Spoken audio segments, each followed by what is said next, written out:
மனமா கேக்குறிய என்னங்க இது? எப்பவுமே ட்விட்டர்ல தான் ஃபேக் நியூஸ் அதிகமா பரவுன்னு பார்த்தா இப்ப நியூஸ் மீடியாலே பரவ ஆரம்பிச்சிருச்சு. அது என்னன்னு தானே கேக்குறீங்க? இப்போ சட்டசபையில மழைக்கால கூட்டத்தொடர் நடந்துட்டு இருக்கு. இதுல அக்டோபர் 15ஆம் தேதி கரூர் கூட்ட நெரிசல் தொடர்பா விவாதம் நடைபெற்றுச்சு. இது தொடர்பா முதலமைச்சர் தரப்புல இருந்து பல்வேறு விளக்கங்கள் அளிக்கப்பட்டிருக்கு. ஆனா அவர் பேசினதை சோசியல் மீடியால தவறாவும் திருச்சியும் பயங்கரமா பரப்பிட்டு வரத பார்க்க முடியும். குறிப்பா கரூர்ல மின்சாரம் துண்டிக்கப்பட்டது குறித்து பல்வேறு ஃபேக் நியூஸ் பரவிட்டு வருது. அதுல அசம்பாவிதத்தை தவிர்க்கவே மின்சாரம் துண்டிக்கப்பட்டதுன்னு முதலமைச்சர் சொன்னதா நியூஸ் தமிழ் 24x7 ஊடகம் செய்தி வெளியிட்டு இருந்தாங்க. ஆனா சட்டப்பேரவையில முதலமைச்சர் ஜெனரேட்டர் ஆபரேட்டர் மின்சாரத்தை துண்டிச்சிருக்காருன்னு தான் சொல்லியிருக்காரு. கூட்டத்தின் ஒரு பகுதியினர் ஜெனரேட்டர் பகுதிக்குள் நுழைந்து தகர கொட்டகையை அகற்றியும் வெளியேற முயற்சி செய்திருக்கிறார்கள்.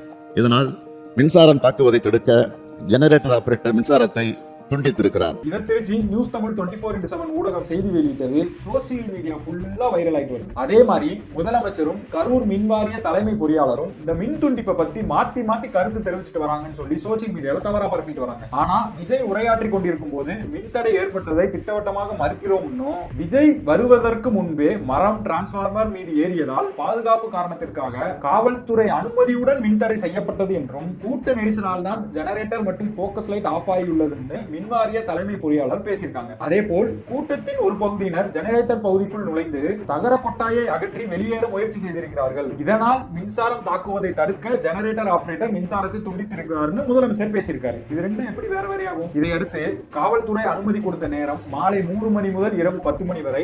ஆனால் விஜய் 7 மணிக்கே வந்துவிட்டார். விஜய் கரெக்டான நேரத்துல தான் வந்திருக்காரு. முதலமைச்சர் சட்டப்பேரவையில போய் சொல்றாரு அப்படின்னு சொல்லி ஒரு ஃபேக் நியூஸ் பரப்பிட்டு வராங்க. ஆனா தாவேகா கூட்டம் நடத்த கோரி அனுமதி கொடுத்த கடிதத்துல மாலை 3 மணி முதல் இரவு 10 மணி வரை என்றுதான் குறிப்பிட்டிருந்தாங்க. ஆனா செய்தியாளர் சந்திப்பு மற்றும் சமூக ஊடகங்கள்ல மதியம் 12 மணிக்கு கட்சியின் தலைவர் கரூருக்கு வந்துருவாரு அப்படின்னு சொல்லி பொதுச் செயலாளர் சொல்லியிருக்காரு. இதனால கரூர்ல காலை முதலே மக்கள் வர தொடங்கி விட்டாங்க அப்படின்னு தான் முதலமைச்சர் உரையில தெரிவிச்சிருந்தாரு. கூட்டம் நடத்த அனுமதி கோரி கொடுத்த கடிதத்தில் மாலை 3 மணி முதல் இரவு 10 மணி வரை என்று குறிப்பிட்டிருந்தார்கள்.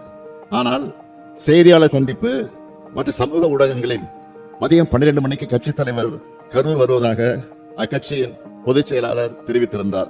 இப்படி பேசின நிறைய விஷயத்தை மாத்தி மாத்தி திருச்சி பரப்பிட்டு வராங்க சோசியல் மீடியால. இதெல்லாம் தாண்டி கூட்ட நெரிசல் விவகாரத்தால கைது செய்யப்பட்ட தாவேகா நிர்வாகிகள் மதியழகன் மற்றும் பவுன்ராஜுக்கு நீதிமன்ற காவல் முடிவுக்கு வந்ததால நீதிமன்ற வளாகத்திலே இனிப்பு வழங்கி கொண்டாடி இருக்காங்க. இன்னொரு பக்கம் ஒருத்தர் கேஸ் சிபிஐக்கு மாறினதுக்காக நீதி வெல்லும்னு போஸ்ட் போட்டுட்டு வேற இருக்காரு. கடைசியில 41 பேர் உயிரிழந்ததுக்கு எந்த அக்கௌண்டபிலிட்டியுமே இல்லாம ஃபேக் நியூஸை பரப்பி விட்டு கொலாயடி சண்டையா மாத்திர வேலை மட்டும் தொடர்ச்சியா நடந்துட்டு இருக்கு.